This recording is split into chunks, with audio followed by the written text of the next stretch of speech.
Salut, c'est Romain, bienvenue dans l'épisode 15 du podcast Parlons Design.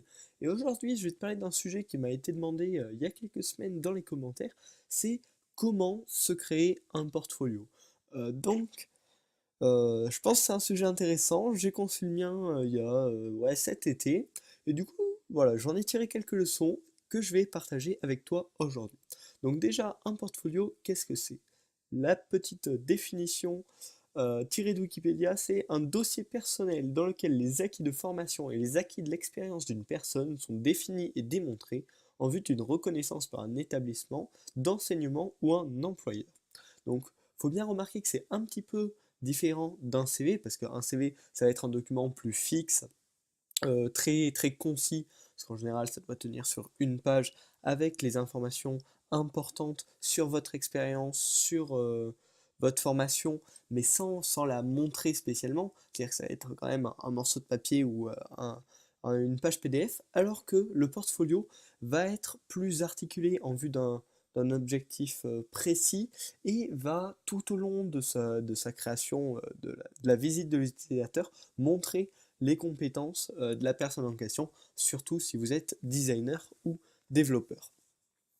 Donc en fait, c'est finalement un site dédié à vos futurs employeurs, si vous cherchez un travail, ou aux écoles dans lesquelles vous pourrez postuler si vous cherchez une formation, ou enfin si vous êtes freelance, à vos futurs clients directement, qui pourraient peut-être tomber sur votre portfolio, voir ce que vous avez fait et s'intéresser à vous pour répondre à ces problèmes à lui.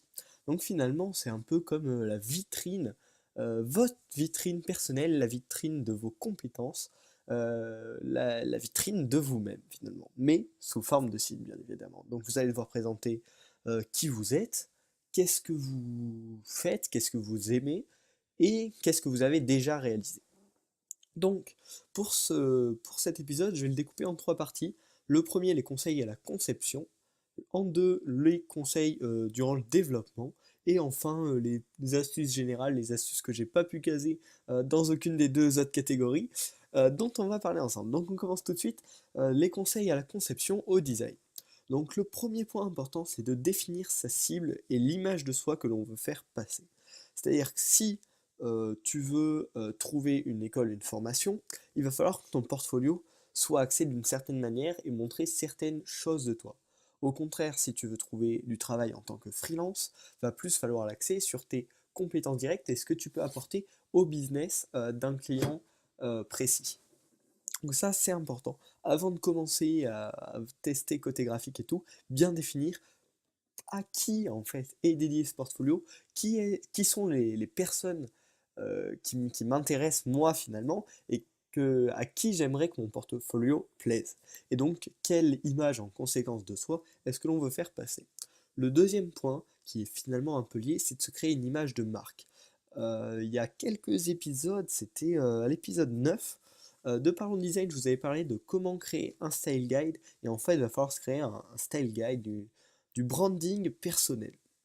Et donc, définir certains codes que vous utiliserez sur votre portfolio et que vous réutiliserez peut-être sur vos cartes de contact, sur d'autres sites à vous, sur vos réseaux sociaux, etc. Donc ça, voilà, je vous ramène à l'épisode 9 si vous ne connaissez pas du tout le principe de Style Guide, mais je pense que c'est très important, histoire d'avoir une image de soi qui reste tout le temps la même au fur et à mesure que l'utilisateur va vous rencontrer et peut-être en apprendre plus sur vous, et pas qu'il ait l'impression que ce soit un gros fouillis et que d'un côté vous vous montrez un truc très pro, de l'autre un truc où c'est vraiment où ça a rien à voir, etc. Donc voilà, c'est définir un style guide et l'utiliser pour tous les projets personnels, pour tout ce qui entoure votre image en tant que designer. Donc ensuite, la troisième petite astuce dans la conception, c'est de prévoir un côté original ou spectaculaire. Parce que ce soit pour une école, pour un employeur ou pour un client direct, la personne qui viendra visiter votre portfolio ne va sûrement pas que voir vous. Il aura peut-être visité d'autres portfolios d'autres personnes, peut-être de dizaines d'autres personnes.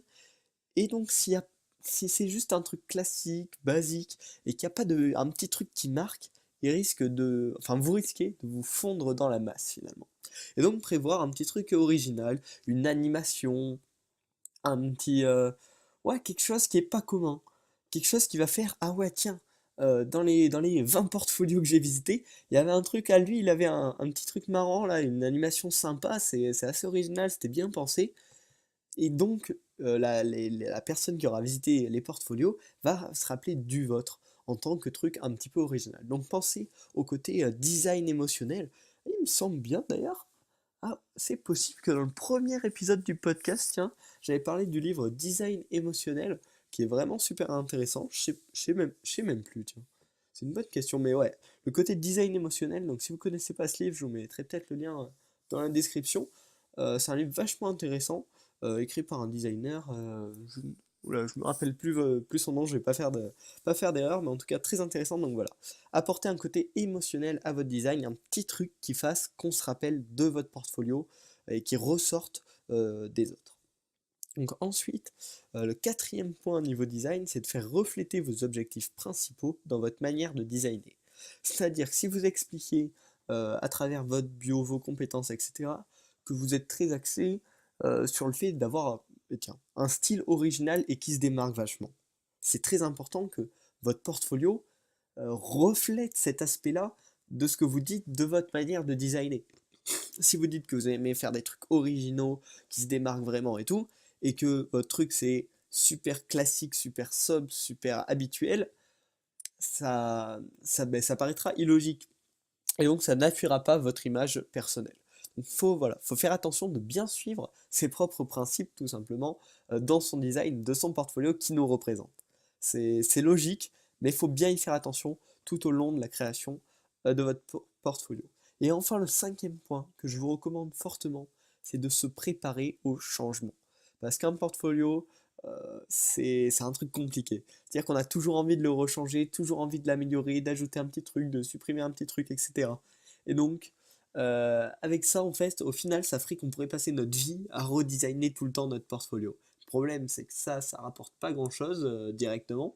Si on fait que ça va pas nous avancer à grand-chose en tant que designer.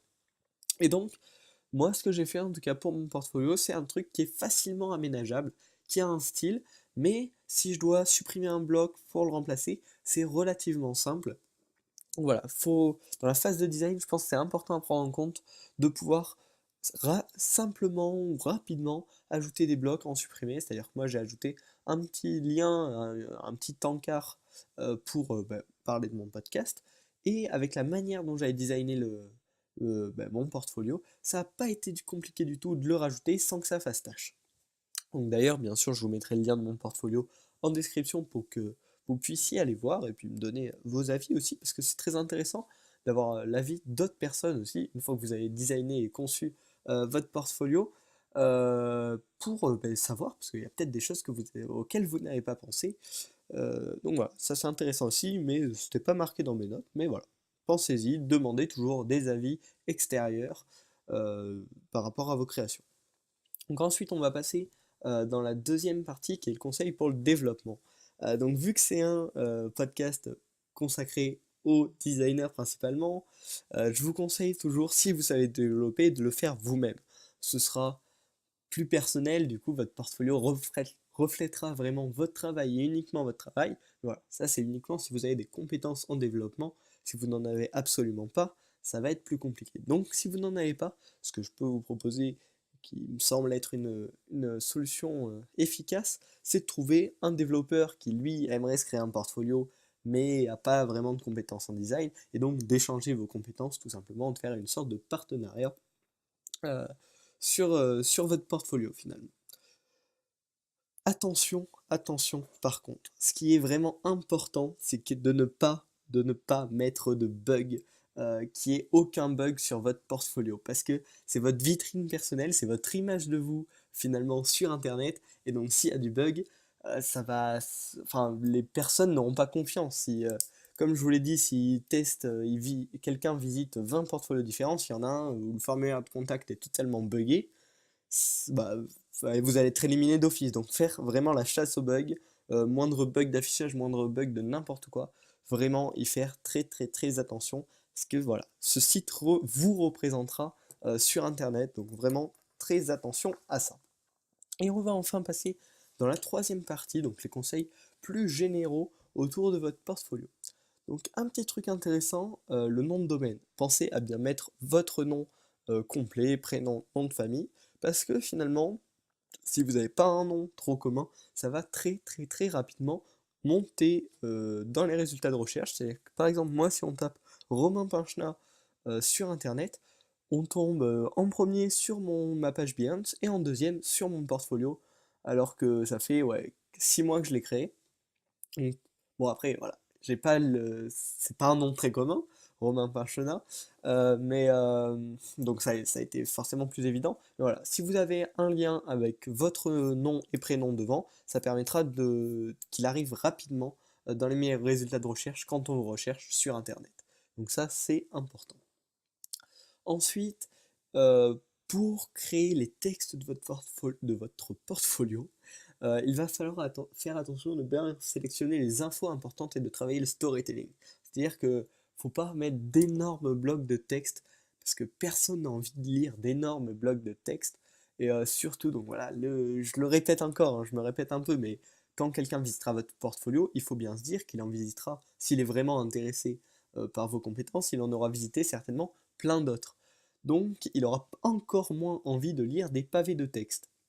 Donc voilà, bien faire attention, mettre que l'essentiel, l'organiser de façon intéressante et bien travailler sur les mots, même si c'est pas fort. Enfin, il y a des gens voilà, qui n'apprécient pas spécialement ça. Voilà, bien prendre le temps de travailler le texte pour que ça aille droit au but, mais en montrant les informations importantes.